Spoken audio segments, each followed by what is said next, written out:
Pernah nggak sih ngerasa susah banget pas belajar hal baru? Entah itu di kerjaan, pas nyoba hobi baru, atau bahkan pas hidup lagi ada di persimpangan jalan. Nah, kali ini kita bakal bongkar rahasia dari buku Outsmart the Learning Curve buat mengubah tanjakan yang rasanya curam banget itu jadi sebuah lompatan besar ke depan. Kita mulai dari sebuah cerita yang jujur aja lumayan bikin nyesek. Ini dialami oleh Marta Nino. Coba bayangin, dia lagi ngasih tur buat anak-anak di kantor Adobe yang keren banget. Tapi di akhir tur, ada satu anak laki-laki yang malah nangis dan bilang gitu. Dia ngerasa dia nggak pantas ada di sana. Seolah-olah masa depannya itu udah dibatesin sama dari mana dia berasal. Kalimat anak itu kayaknya kita semua pernah ngerasain versi lainnya ya. Perasaan bahwa kita bukan siapa-siapa, nggak bakal bisa, atau nggak pantas. Perasaan inilah yang sering jadi tembok paling tinggi yang harus kita panjat waktu mau belajar sesuatu yang baru. Nah, perasaan nggak bakal bisa ini sebenarnya akarnya cuma satu. Kita itu salah kaprah total soal yang namanya kurva belajar. Kita sering banget pakai istilah ini sebagai alasan buat nyerah. Padahal kita nggak benar-benar tahu artinya apa. Pasti sering banget denger kan, orang bilang, wah learning curve-nya curam banget. Maksudnya, sesuatu itu susah banget dan butuh waktu lama buat bisa jago. Tapi, gimana kalau selama ini kita semua salah? Nah, ini dia nih plot twist-nya. Ternyata, kurva yang curam itu justru artinya kita lagi belajar dengan sangat cepat. Aneh kan? Kita selama ini takut sama sesuatu yang harusnya kita kejar. Jadi, lupain gambar garis lurus ke atas. Kurva belajar yang asli itu bentuknya kayak huruf S.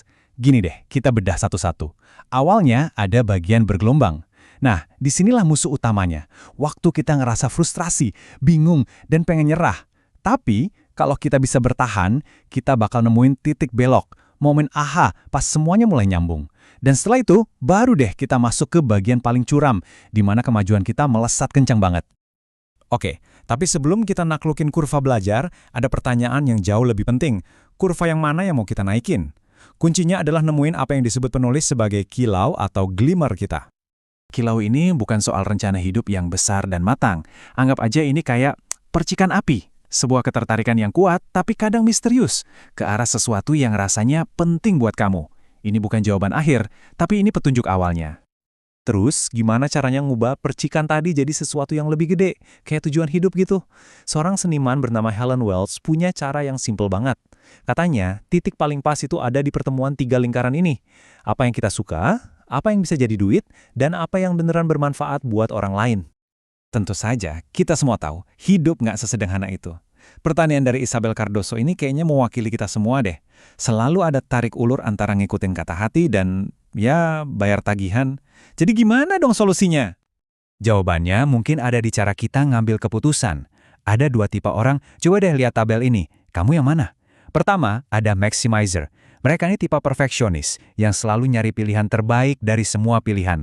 Hasilnya, gajinya bisa 20% lebih tinggi, tapi mereka juga sering nyesel. Terus ada satisficer.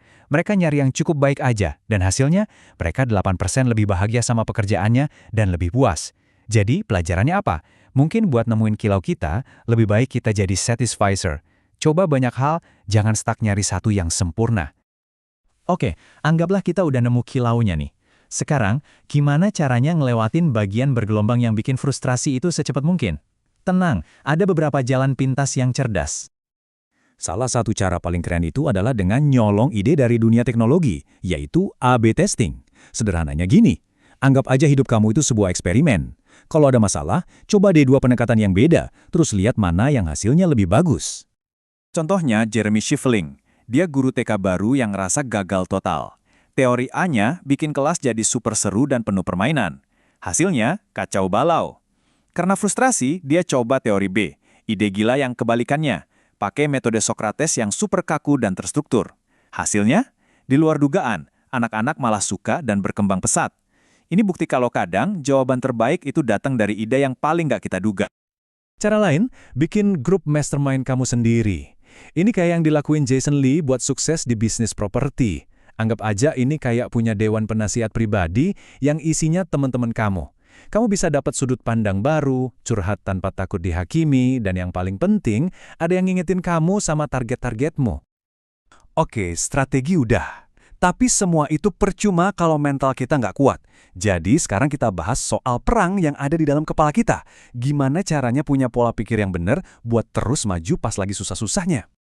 Coba bayangin Chase Friedman. Dia kecelakaan parah sampai lumpuh dari leher ke bawah. Di situasi yang kayaknya udah nggak ada harapan itu, dia malah bilang kalimat yang luar biasa ambisius ini. Apa coba yang bikin dia bisa sekuat itu? Jawabannya ada di konsep psikologi yang kedengerannya agak gila, penipuan diri adaptif. Intinya, Chase secara sadar bohongin otaknya sendiri. Dia nggak peduli sama omongan dokter dan percaya 100% kalau dia bakal pulih. Keyakinan buta inilah yang jadi bahan bakarnya buat ngelewatin penderitaan rehabilitasi yang luar biasa berat.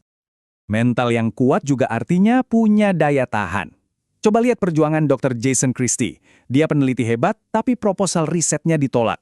Bukan cuma sekali atau 2 kali, tapi 7 kali berturut-turut. Bayangin deh frustrasinya. Tapi dia nggak nyerah, dan di percobaan ke-8, akhirnya jebol juga. Dan gilanya, cerita Dr. Christie itu ternyata bukan kebetulan. Ada sebuah studi yang nemuin sesuatu yang mengejutkan. Mereka ngebandingin peneliti yang proposalnya menang tipis sama yang nyaris gagal. Hasilnya, grup yang nyaris gagal di awal karir, dalam jangka panjang, justru 21% lebih sukses dan menghasilkan karya yang lebih keren. Jadi pesannya jelas banget kan? Jangan pernah takut gagal di awal jalan. Kegagalan itu bukan akhir dari segalanya, malah itu bisa jadi semacam latihan beban yang bikin kita jadi lebih kuat, lebih pintar, dan pada akhirnya lebih sukses. Dan yang paling penting buat diingat dari semua ini adalah, nggak ada satupun dari orang-orang ini, Jeremy, Chase, Dr. Christie, yang merupakan manusia super. Mereka semua orang biasa, kayak kita juga, yang berhasil ngelewatin tantangan luar biasa dengan pola pikir dan strategi yang juga luar biasa. Artinya, kita juga bisa.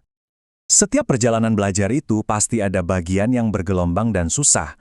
Pertanyaannya bukan apakah kita akan ngalamin itu, tapi gimana kita akan ngelewatinnya. Jadi setelah dengar semua ini, kira-kira bakal kayak gimana cerita di kurva belajar kamu selanjutnya?